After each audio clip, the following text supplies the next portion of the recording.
Como vocês estão? Espero que estejam todos bem. Ah, Estamos vivendo esse momento atípico, né, e único, acho que na vida de todo mundo dessa geração, essa pandemia aí causada pelo coronavírus. E também uma novidade, né? Estamos vivendo por causa disso. Essas aulas online agora.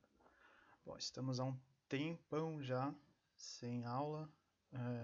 Bom, eu continuo trabalhando, continuo me atualizando, continuo lendo em casa, claro.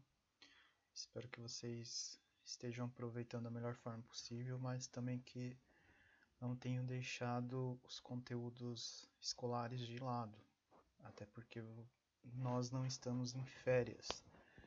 E tem uma notícia preocupante também, né, que tipo, por causa desse coronavírus, por causa da pandemia, nós não teremos mais férias. Não sei como que a gente vai terminar o ano.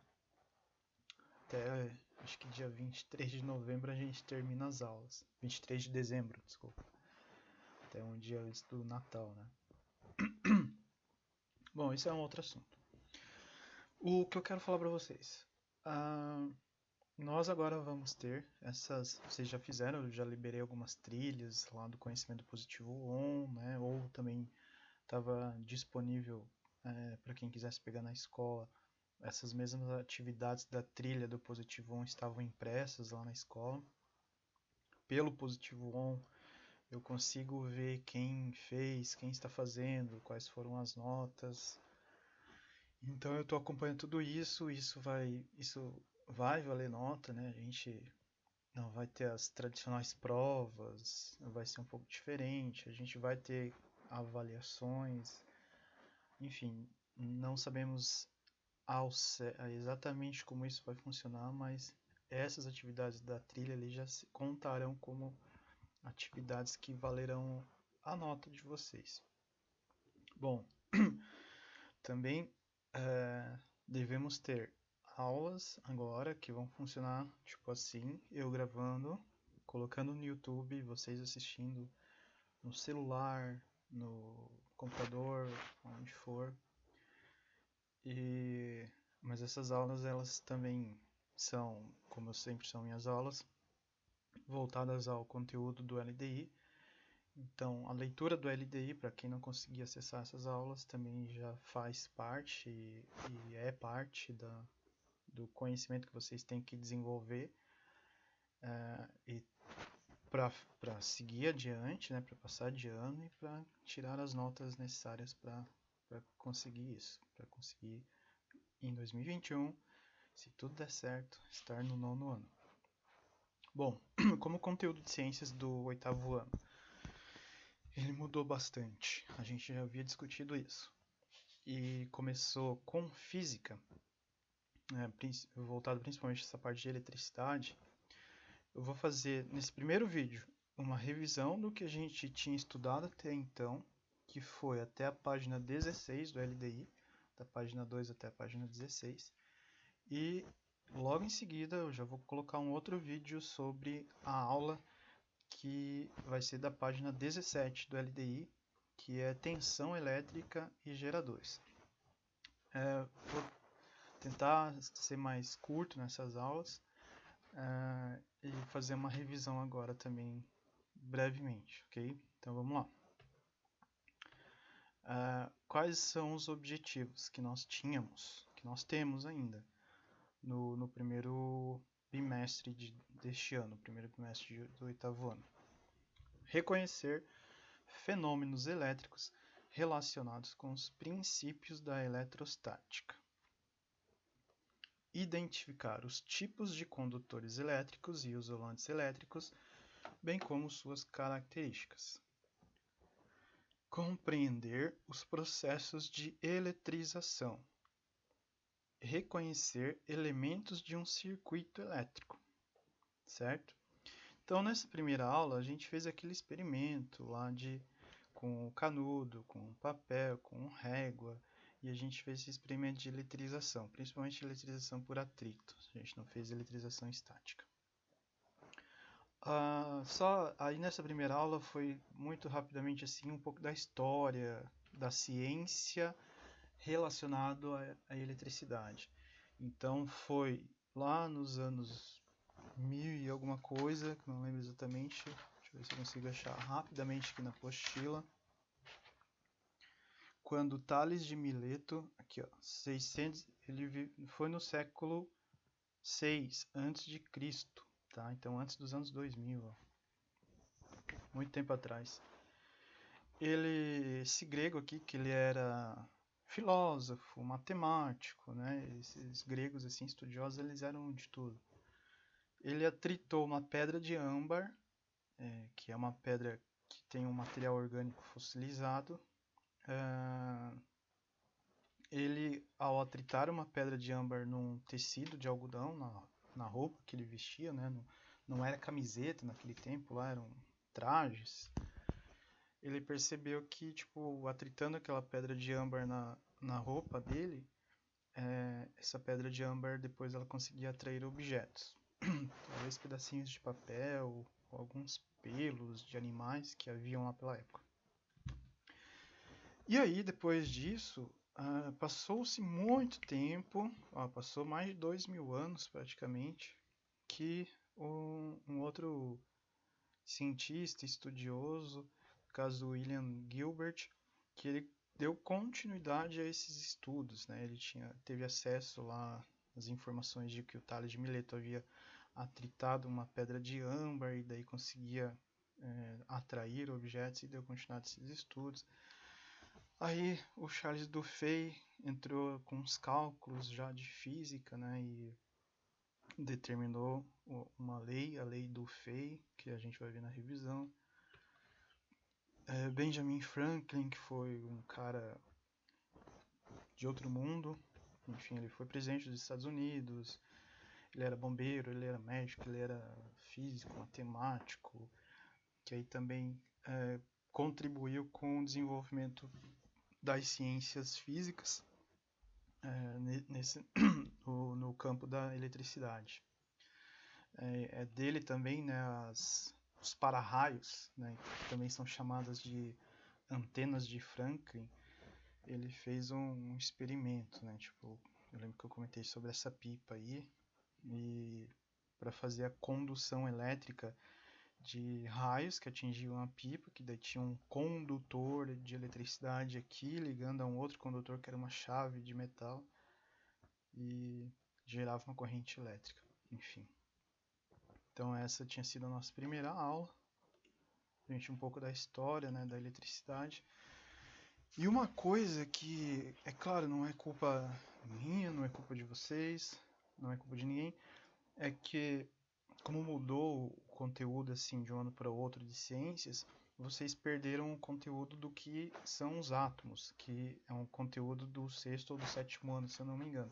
E que isso, anteriormente, vocês só iriam estudar no nono ano. Então, na apostila, na página 4, como está partículas subatômicas, eu lembro que eu expliquei para vocês. Eu não vou explicar para vocês o que são partículas subatômicas antes de explicar o que são átomos. Então, porque partículas subatômicas são as partículas que compõem o átomo. Então, eu achei mais interessante a gente ter essa aula de átomo aqui primeiro, para vocês entenderem o que são átomos e depois partículas subatômicas. Então, eu lembro que eu comentei que matéria é tudo aquilo que tem massa e ocupa lugar no espaço. Tudo é matéria. Ok? Tudo aquilo que tem massa e ocupa lugar no espaço é matéria. Nós somos matéria, tudo é matéria. Ar é matéria, água é matéria, tudo. Toda a matéria ela é formada por moléculas, né? Então, por exemplo, água é formado por moléculas de água. Qual é a constituição química de uma molécula de água? São dois átomos de hidrogênio, representados pela letra H, e um átomo de oxigênio, formando a composição química da água, que é o H2O. Dois átomos de hidrogênio com um átomo de oxigênio, formando a molécula da água, certo?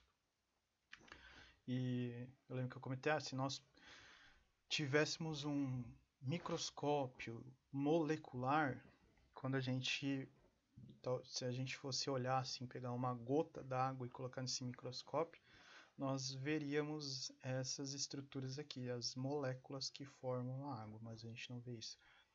Isso é microscópico, como eu já falei para vocês.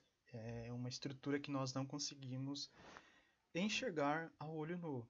Precisamos de microscópios muito potentes para enxergar isso aqui.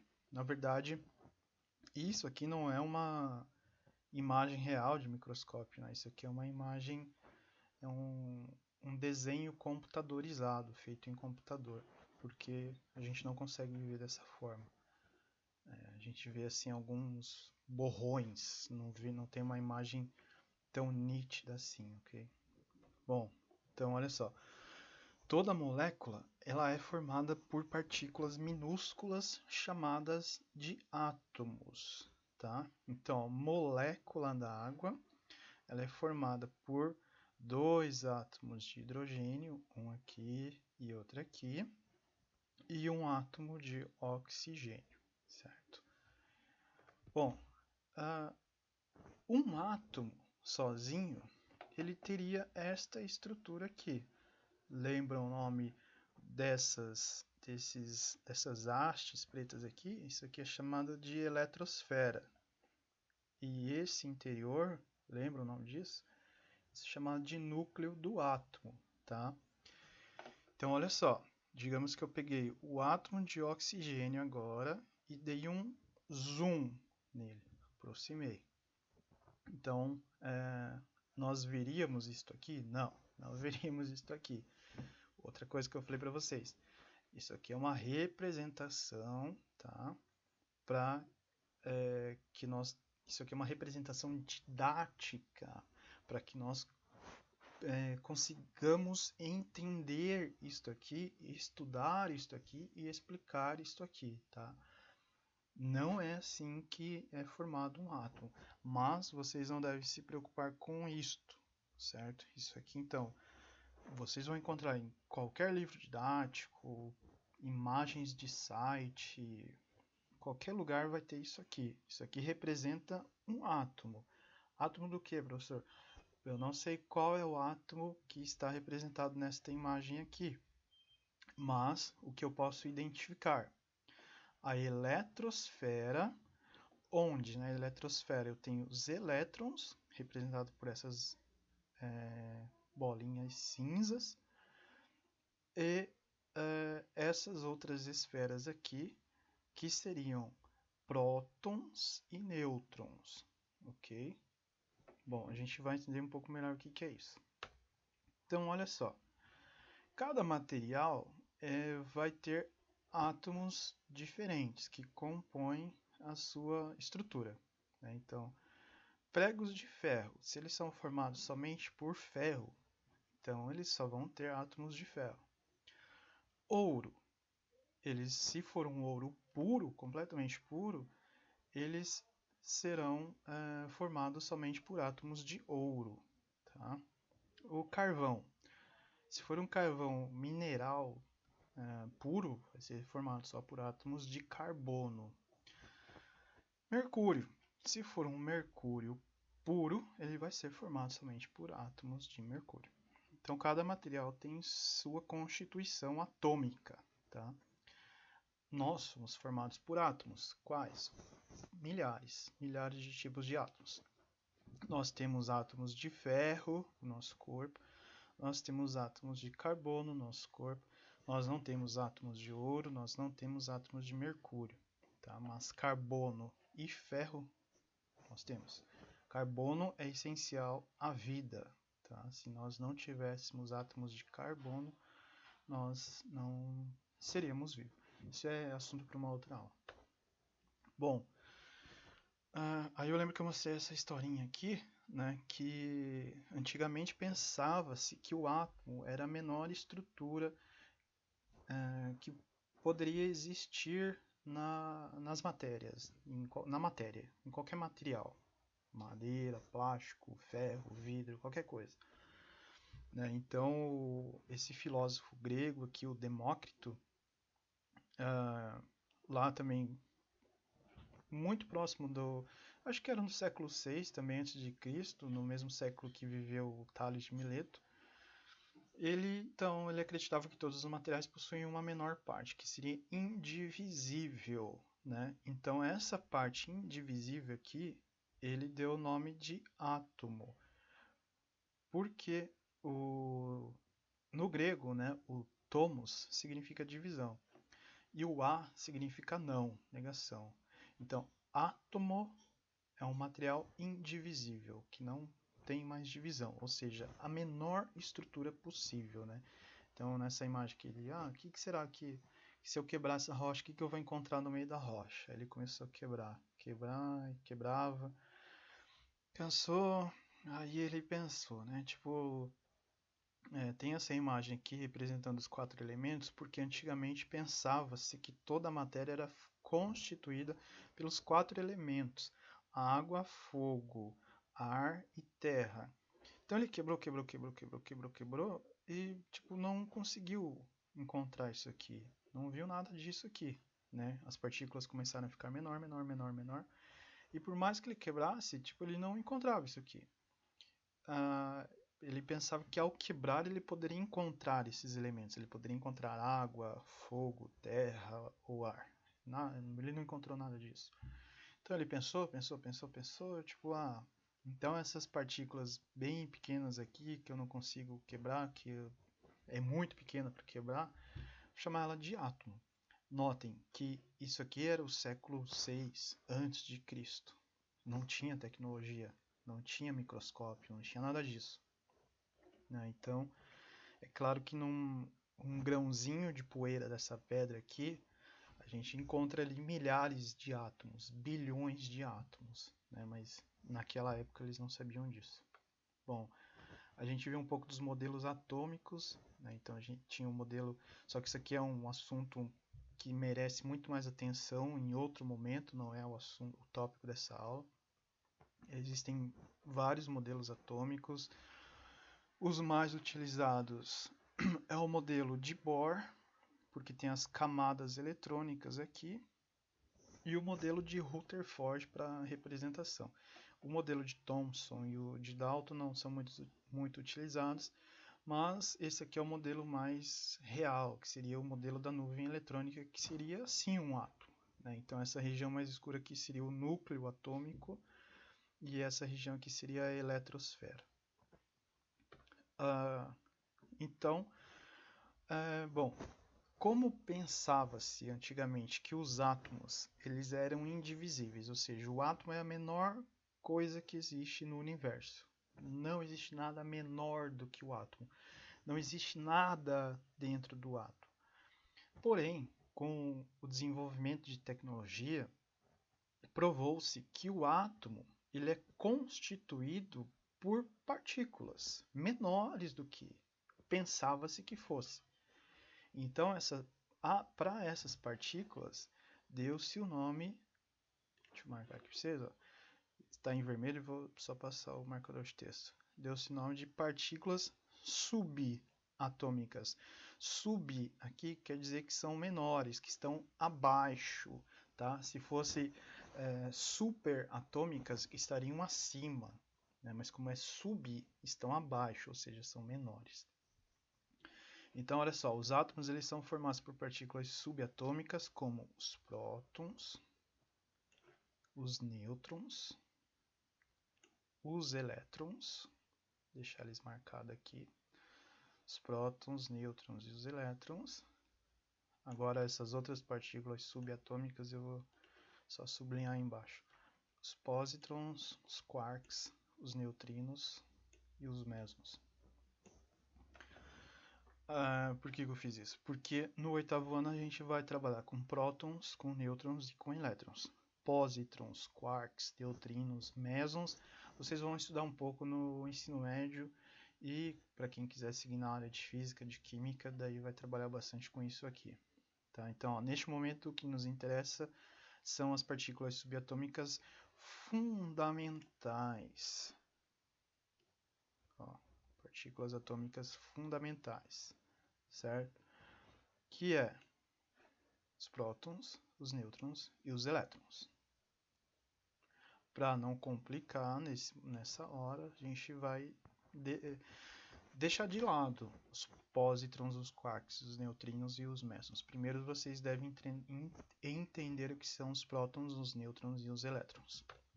Então, olha só. Modelo atômico de, olha só, Rutherford. Modelo atômico de Rutherford, aqui ó, mostrando o núcleo atômico com os nêutrons, com os prótons e a eletrosfera com os elétrons, certo? Então, isso é um átomo. Tudo isso aqui é um átomo. Do que? Não sei. É um átomo, é um desenho que eu coloquei aqui para explicar para vocês. Então, olha só. Aí lembra que eu falei aqui para vocês ó, que esse modelo de Bohr aqui também é muito utilizado porque apresentam as camadas de eletrização. Então, olha aqui, ó.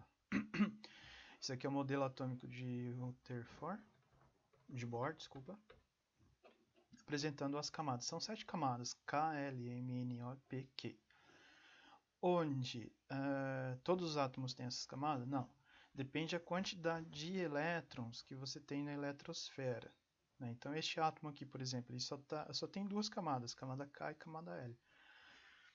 Ele pode vir a ter essa camada M, N aqui, mas isso é quando ocorre troca de elétrons, ok? Isso também vai ficar um pouco mais para frente. A gente não vai entrar muito em detalhes nisso aqui não agora, tá? Mas é só para mostrar para vocês que modelo atômico de Rutherford, que é esse aqui, parece que são vários anéis aqui intercalados, e o modelo atômico de Bohr, que parece o nosso sistema solar, né? São órbitas planetárias aqui, parecem. Então, modelo de Rutherford, com núcleo atômico e eletrosfera ao redor. Modelo atômico de Bohr, com o núcleo atômico aqui e a eletrosfera, certo? Com essas camadas. Então, nessa aqui também a gente já fica um pouco... já dá essa informação, que olha só, partículas com sinais positivos, partículas sem sinais e partículas com sinais negativos. Então, núcleo, a gente encontra partículas subatômicas com sinais positivos, que são chamadas de prótons. Tá? Prótons possuem carga eletrônica positiva. No núcleo atômico, nós também temos partículas subatômicas que não têm sinais. Eles não têm carga elétrica. Eles são chamados de nêutrons. Para lembrar o neutro. Neutro, não está carregado. Okay? Na eletrosfera, nós temos os elétrons. Os elétrons estão carregados negativamente. Eles possuem uma energia, mas está negativa. Ok? Então, eu lembro que isso aqui vocês tinham decorado, né? Quem eram as partículas subatômicas com carga elétrica positiva? Os prótons. Quem eram as partículas subatômicas com carga negativa? Os elétrons. Quem eram as partículas subatômicas que não possuem carga elétrica? Os nêutrons. Perfeito. Em um átomo, como o número de prótons é igual ao número de elétrons, sua carga elétrica final é neutra e ele é definido como eletricamente neutro. Então, assim, na natureza, os átomos, eles são neutros. O que é isso, professor? Se eu contar aqui, ó, eu tenho 1, 2, 3, 4, 5, 6, 7, 8 prótons. 8 partículas subatômicas carregadas positivamente. Certo? Então, eu tenho mais 8. Só que eu tenho também 8 elétrons. 1, 2, 3, 4, 5, 6, 7, 8. 8 elétrons carregados negativamente. Então eu tenho mais 8 menos 8. Quanto que dá isso? Se eu somar mais 8 com menos 8. 0. 0 neutro. Carga elétrica neutra. Certo? Os nêutrons, eles não têm carga elétrica, então eles não entram nessa conta aqui. Aí a gente viu quando ocorre perda de elétrons, né? E essa partícula fica carregada positivamente ou negativamente. Acho que vocês lembram disso. Então, olha aqui, ó. os elétrons eles podem ser transferidos de um corpo para o outro. Se eu, por exemplo, atritar uma barra de vidro com algodão, no começo ambos estarão neutros, tá? Eles não possuem carga elétrica. Se eu atrito eles, o vidro ele vai perder elétrons e transferir esses elétrons para o algodão. Quando termina esse atrito entre esses dois materiais, o vidro que perdeu elétrons, agora ele vai ficar com carga elétrica positiva, porque ele vai ter uma maior quantidade de prótons do que de elétrons. E o algodão que recebeu elétrons do vidro, ele vai ter agora uma carga elétrica negativa, porque ele vai ter uma maior quantidade de elétrons do que de prótons. Digamos assim, que o vidro perdeu 2 elétrons e deu para o algodão. O vidro antes tinha 10 prótons e 10 elétrons. Perdeu 2 elétrons, ficou com 10 prótons e 8 elétrons. Ele está com 2 positivo. Digamos que o algodão tinha 10 prótons e 10 elétrons. O algodão ganhou 2 elétrons. Ele ficou com 10 prótons e 12 elétrons. Ele ficou com 2 negativo. Então ele tem carga elétrica negativa e o vidro tem carga elétrica positiva. Então isso é eletrização por atrito. O corpo que cede elétrons, deixa eu marcar aqui, o corpo que cede elétrons fica com carga elétrica positiva e é chamado de corpo eletrizado positivamente. O corpo que recebe elétrons fica com carga elétrica negativa, tá? E é chamado de corpo eletrizado negativamente. Então, o vidro perdeu elétrons, ele ficou carregado positivamente. Olha aqui, ó. O algodão que recebeu, ganhou elétrons, ele ficou com carga negativa, porque elétrons são negativos, tá? E outra coisa importante, lembre-se, quando ocorre uma transferência de carga elétrica, por isso que, eu lembro que eu expliquei isso também. Transferência de carga elétrica. O que é transferido são os elétrons. Aliás, eletricidade, essa palavra ela surgiu lá na Grécia também, muitos anos atrás, pelo elétron, que era o elétron, tá? Então, elétron que está localizado na eletrosfera, ele consegue sair de um corpo e ir para o outro, tá? Então, a matéria tem a matéria ela consegue ganhar e perder elétron. O núcleo atômico nunca perde partícula. Somente em alguns casos especiais de materiais nucleares, de matérias nucleares. Esse é um outro assunto. Então, a princípio, elétrons saem das matérias e vão para outras. Tá? Então, olha só, esse aqui, só lembrando, corpo eletricamente positivo, ele tem mais prótons do que elétrons, né? Corpo eletricamente neutro, ele tem a mesma quantidade de prótons e de elétrons. Corpo eletricamente negativo, ele tem mais elétrons do que prótons, ok? Então, o que determina a carga elétrica de um corpo é sempre o número de partículas em excesso. Em excesso, o que ele tem mais, não o número total de partículas que ele contém. Então, desse aqui, 5 prótons, 3 elétrons, o que ele tem mais? Tem 5 prótons, prótons são o quê? Positivos, então ele é positivo. E esse aqui, 5 prótons, 5 elétrons, e qual que ele tem mais? Não, está empatado, então ele é neutro. Esse aqui, 3 prótons, 6 elétrons, o que ele tem mais? 6 elétrons, elétrons são negativos, então ele é negativo. Nós calculamos essa carga elétrica. Como que nós fazemos isso? Utilizando essa equação, Q é igual a N vezes E, onde Q representa a carga elétrica, a quantidade de eletricidade de um corpo. N representa o número de elétrons que um corpo ganhou ou perdeu. E representa a carga elementar de uma partícula atômica que o corpo possui em maioria.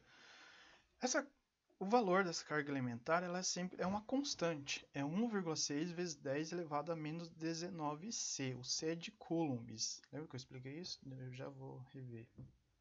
Tá? Então, se ele tem mais elétrons, que elétrons são negativos, então essa carga vai ser negativa. Se ele tem mais prótons, que prótons são positivos, então essa carga elétrica vai ser positiva.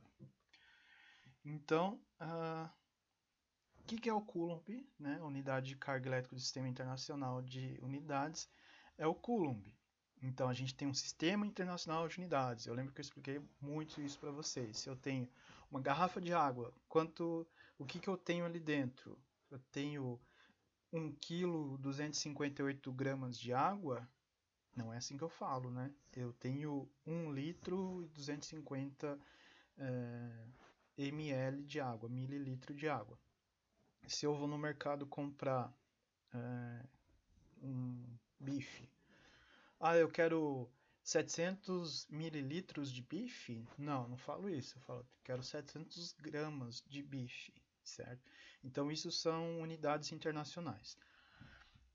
Onde você for, vai ter essas unidades para serem padrões, ok? Então, quando a gente fala de carga elétrica, independente se eu estou no Brasil, no Japão, na China ou qualquer outro país, vai ser representado por coulombs.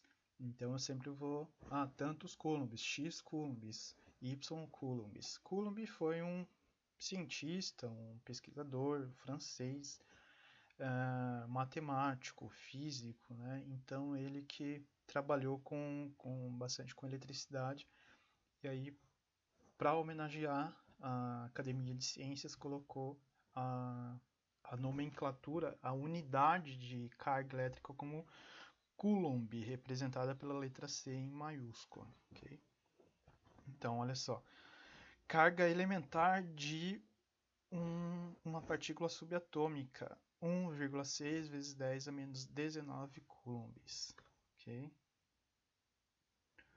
Bom, aí a gente fez algumas atividades, né? Isso aqui deixa para outra hora.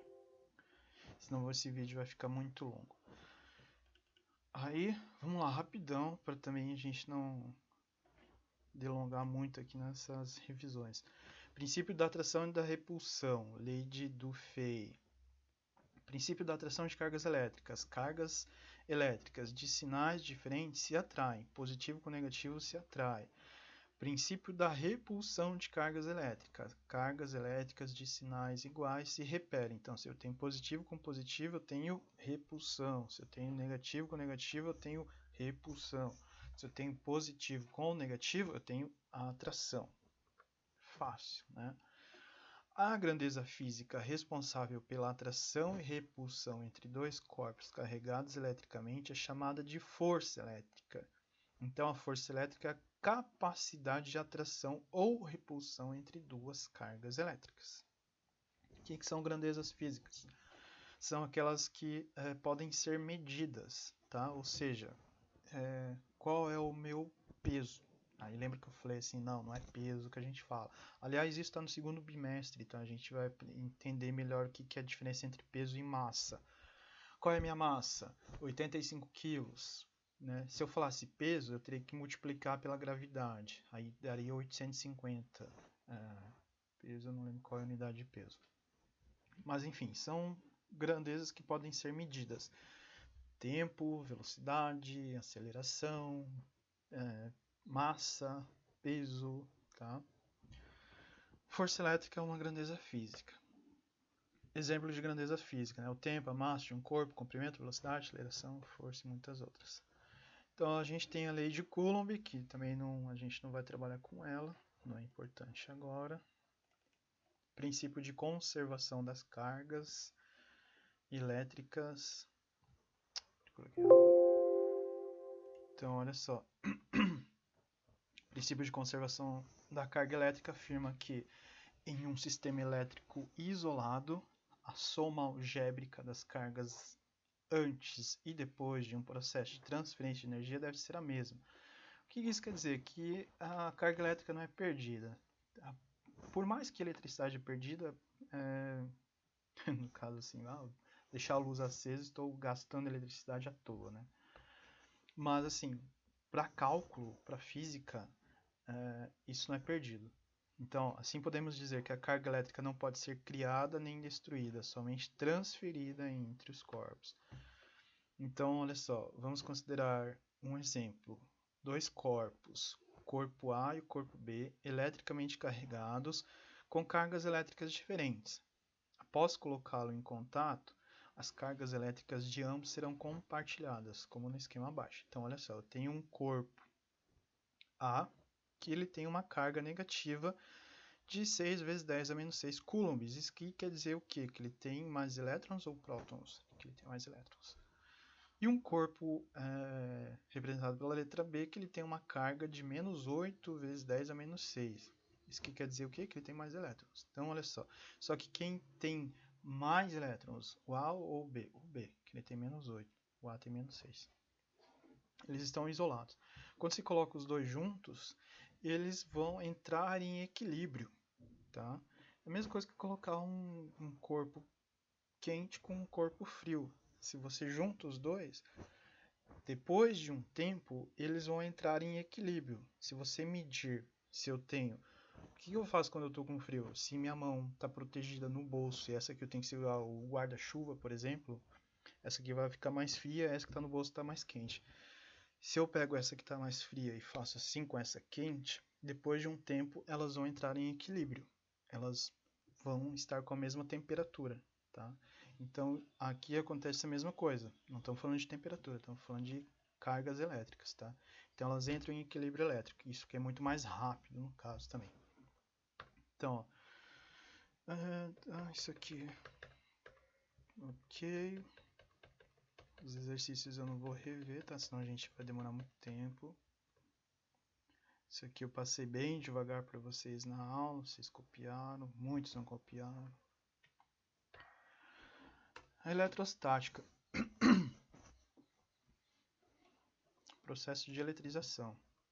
Só para lembrar, né, dos objetivos, a gente tinha que reconhecer fenômenos elétricos relacionados com os princípios da eletrostática, identificar os tipos de condutores elétricos e isolantes elétricos, compreender os processos de eletrização, reconhecer elementos de circuito elétrico. Então a gente vai agora estudar o que é eletrostática. Até então, olha só, hoje é a história da eletricidade.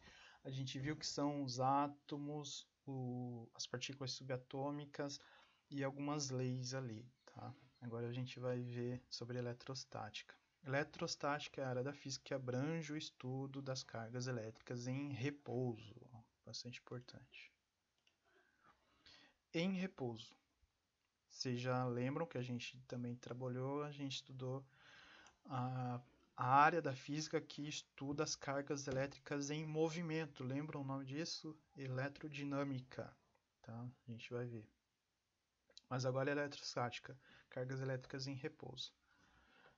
Eu mostrei isso aqui para vocês, quantização da carga elétrica, que é aquela fórmula, a carga fundamental de uma partícula subatômica, a força elétrica, que é aquela repulsão, atração, e a eletrização, ela pode ocorrer por contato, atrito ou indução. Isso aqui também a gente fez alguns experimentos em sala de aula, né? De alguns vídeos, mas olha só, a gente vai ver isso aqui agora. Processo de eletrização. Quais são os processos de eletrização? Isso aqui eu não vou mostrar para vocês agora. Olha só, eletrização por atrito. É o exemplo lá da barra de vidro com algodão, que ocorre uma transferência de elétrons, né, de um para o outro. E aí eu mostrei essa série triboelétrica, qual material tem a maior facilidade de perder elétrons, né? Então, para este lado, maior a facilidade em perder elétrons. Para este lado, é mais difícil perder elétrons, né? Então, se eu atritar lã com papel, quem vai perder elétrons? A lã perde elétrons para o papel. A lã fica positivo ou negativo? Positivo, perdeu elétrons. O papel fica positivo ou negativo? Negativo, ganhou elétrons. Então, né? A gente viu a série triboelétrica para explicar o que é a eletrização por atrito. Tem a eletrização por indução, que daí é quando os corpos eles ficam próximos uns dos outros, né? Ocorre uma indução. E a eletrização por contato, que daí ocorre realmente o contato, tá? Isso também é melhor vocês darem uma estudada em casa, para esses vídeos não ficarem muito longos. Indução, como o próprio nome diz, não ocorre o contato, ocorre só a proximidade, tá? Entre um e outro ali. A gente fez isso também quando a gente estava fazendo o atrito na régua, aí pegava e tentava colocar assim no papel, mas sem entrar em contatos, tá? A gente fazia só por indução. E o contato daí, no caso, seria o contato propriamente dito, né? Aqui foram alguns exercícios que a gente fez. Não vou trabalhar com eles porque eu lembro que eu preenchi tudo isso aqui, ó.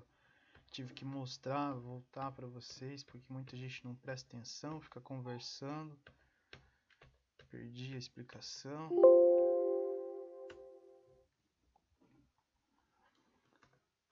O eletroscópio, que a gente fez atividade que não deu muito certo em aula. Eletrodinâmica e corrente elétrica foi a nossa última aula, né, gente? Engraçado, depois daquela sexta-feira que a gente trabalhou isso aqui, ó, eletrodinâmica, foi a última semana que a gente trabalhou isso aqui, né? Aí aquela sexta-feira foi nossa última aula, a gente nunca mais se viu, nem se falou. Eu mandei mensagem para vocês, vocês não respondem. Vamos lá, eletrodinâmica. Então, ó, a parte da física que estuda as cargas elétricas em movimento. Cargas elétricas em repouso. Tudo está com carga elétrica. Tudo aqui está com carga elétrica. Eu estou com carga elétrica, só que ela está em repouso. Porque eu não tenho uma conexão. Eu não estou ligado em algum fio, tá? Numa corrente elétrica. A carga elétrica em movimento, é claro, diz relação às cargas elétricas que percorrem fios, basicamente. Então, olha só, circuitos elétricos, eu lembro que eu mostrei para vocês, né? Tipo, eu tenho uma pilha, eu tenho fios condutores que vão até uma lâmpada e que voltam para essa pilha. Elas saem do positivo e vão para o negativo, ou ao contrário, isso a gente também viu, né? E vão acender a lâmpada. Isso aqui é um circuito elétrico simples, mas existem circuitos elétricos bem mais complexos ou complicados, como esse aqui. Existem circuitos elétricos biológicos também.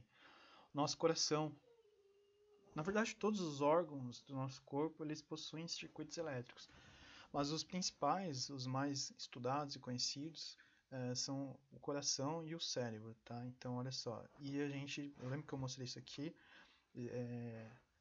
Nós construímos aparelhos tecnológicos modernos para que a gente consiga entender como é que está o funcionamento elétrico do nosso coração, por exemplo, que é o eletrocardiograma, ou do cérebro, que é o eletroencefalograma.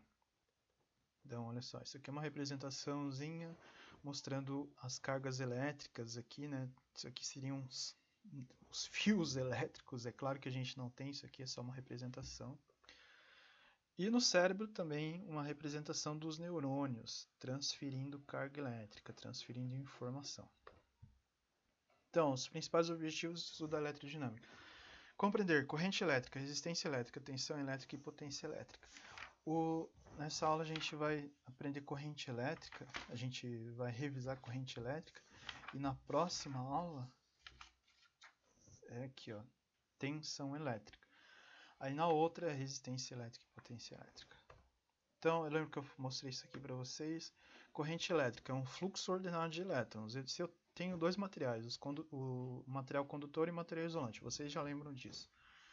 Se eu coloco elétrons no material condutor, ele vai ficar assim, parado num cantinho ali? Não, ele não vai ficar assim. Ele vai ocupar todo o ambiente desse material condutor aqui, porque os elétrons têm a capacidade de se mover nos materiais condutores, que conduzem eletricidade.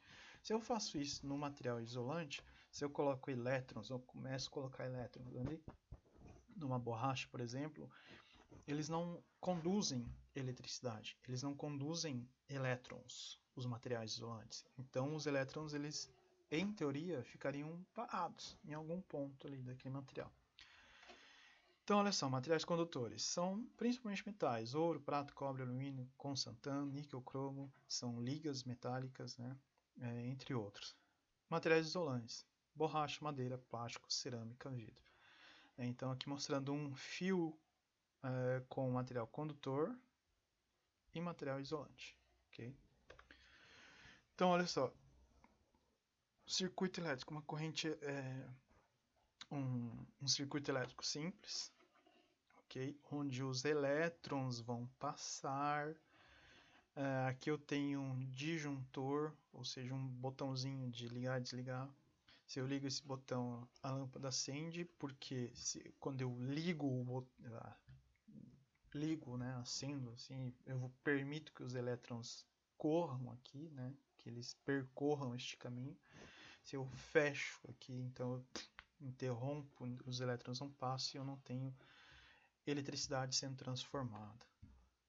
Então, igual aqui, ó, interruptor, disjuntor, ligado e desligado, né? Ele vai gerar uma transformação de eletricidade, no caso luz. Sentido da corrente elétrica. A gente fala que a corrente elétrica ela tem o sentido real e sentido convencional. Lembra que eu mostrei para vocês? Sentido real, sai do negativo, vai para o positivo. Sentido convencional, sai do positivo, vai para o negativo. Isso aqui foi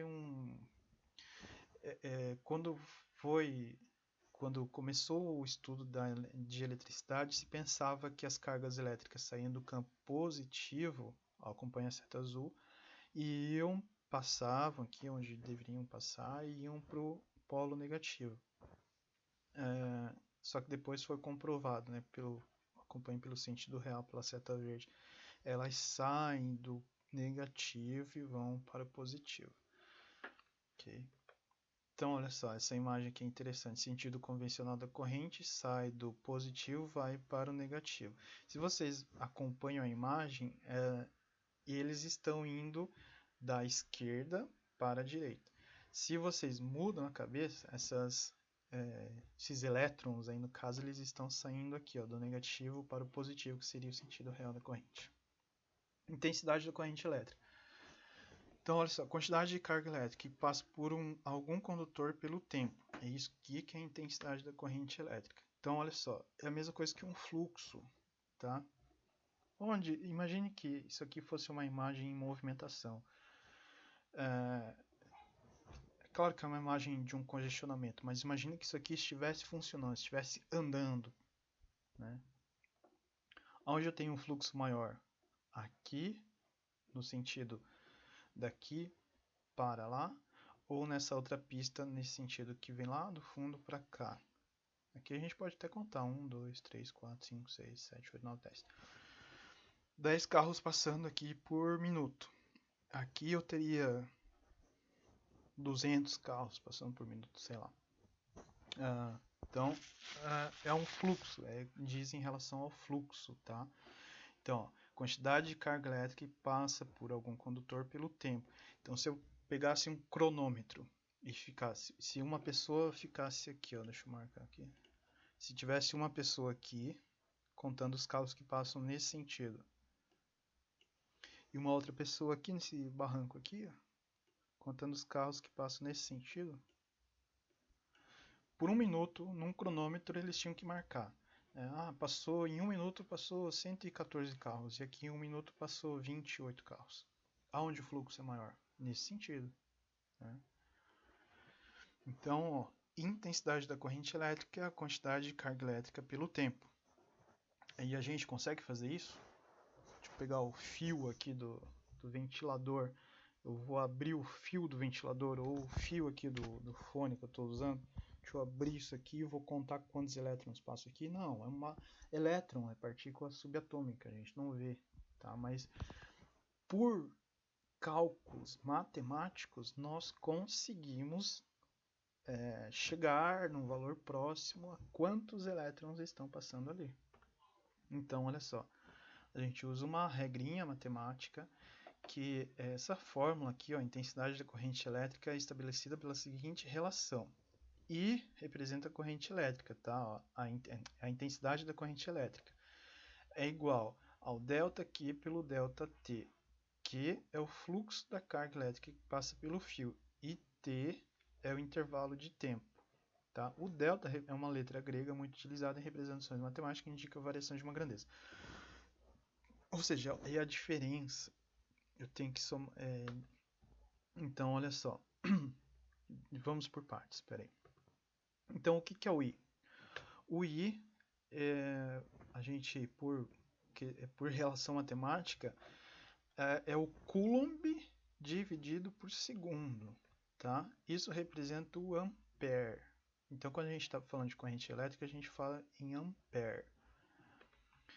Por definição, dizemos que a intensidade da corrente elétrica é simbolizada pela letra I e sua unidade no sistema internacional é o ampere. Lembram lá de quantidade de carga elétrica? A unidade no sistema internacional é o Coulomb, ok? E é representado pela letra Q, lembram? Então, corrente elétrica representada pela letra I minúsculo e a unidade no sistema internacional em A maiúsculo, que significa ampere. Isso aqui é uma diferença, né? Diferença de carga elétrica, diferença de tempo, intervalo de tempo, quanto que foi? 1 minuto, 2 minutos, 1 hora, enfim, intervalo de tempo que você mediu aquela carga elétrica ali. E a variação de carga elétrica, né? Tipo, quanto que variou? Passou quanto? 1,6 vezes 10 a menos 19? Mais que isso, menos que isso? Além disso, a gente tem corrente contínua e corrente alternada. Então, a gente viu que uma corrente contínua é considerada quando ela não altera o seu sentido, ou seja, ela é sempre positiva ou negativa. Então, ao longo do tempo, olha esse gráfico, tempo por intensidade de corrente elétrica em ampere, uma corrente contínua, né? Ela não varia. Não varia o que? A intensidade, não varia sua amperagem. Corrente alternada, ó, ela é invertida periodicamente, ou seja, a hora é positiva, a hora é negativa, fazendo com que os elétrons executem um movimento de vai e vem. Então, ao longo do tempo, ó, isso aqui é um intervalo de tempo, aqui é 0, imagine que isso aqui é 10 segundos. Eu tenho uma variação, ó, tem 1, 2, 3, 4, 5, 6, 7, 8, 9. Variou 10 vezes em 10 segundos. Né? Variou o quê?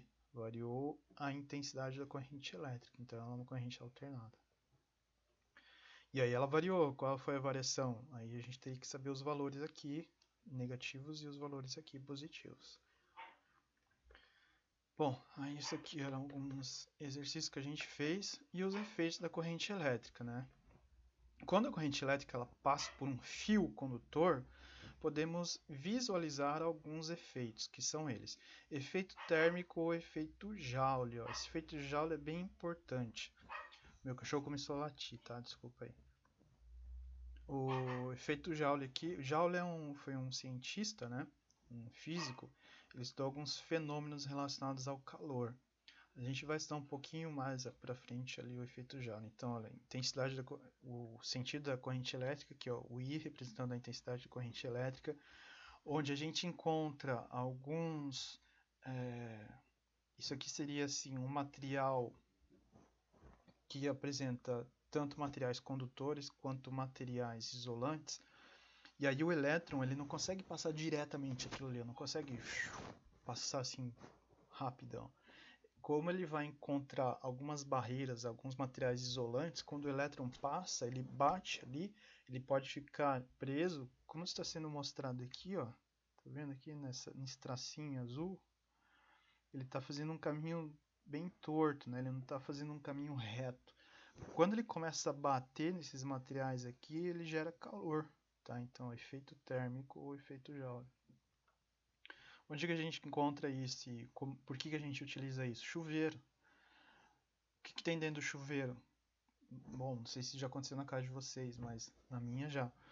Quando o chuveiro queima, quando é um chuveiro elétrico, o que a gente fala que tem que trocar no chuveiro? Tem que trocar a resistência elétrica. Então é um cabo, tá? de metal, mas que dentro desse metal a gente tem alguns resistores, tá? Algum material assim que vai impedir a passagem do elétron ali, fazendo com que ele bata ali e perca e diminua a sua velocidade, e quando isso acontece ele libera calor, emite calor, tá? Então a gente vê isso no chuveiro, é assim que a água é aquecida. A gente vê isso no secador de cabelo, por exemplo, que daí gera uma corrente de ar que passa por esse resistor que está muito quente, e aí é o ar que está no ambiente frio que o secador de cabelo puxa, né, e quando ele assopra, passa por esse resistor. É a mesma coisa que um chuveiro, só que ao invés de passar água, passa ar e o ar sai aquecido. Ferro também. Ferro, ele utiliza água, né? Aí ele transforma essa água em vapor e tal, muito parecido aqui. Efeito luminoso, elétrons passando aqui e sendo transformados agora em luminosidade, energia luminosa. Efeito magnético, aí a gente tem ímãs, né? Tipo, eu lembro que eu mostrei esse grande ímã aqui.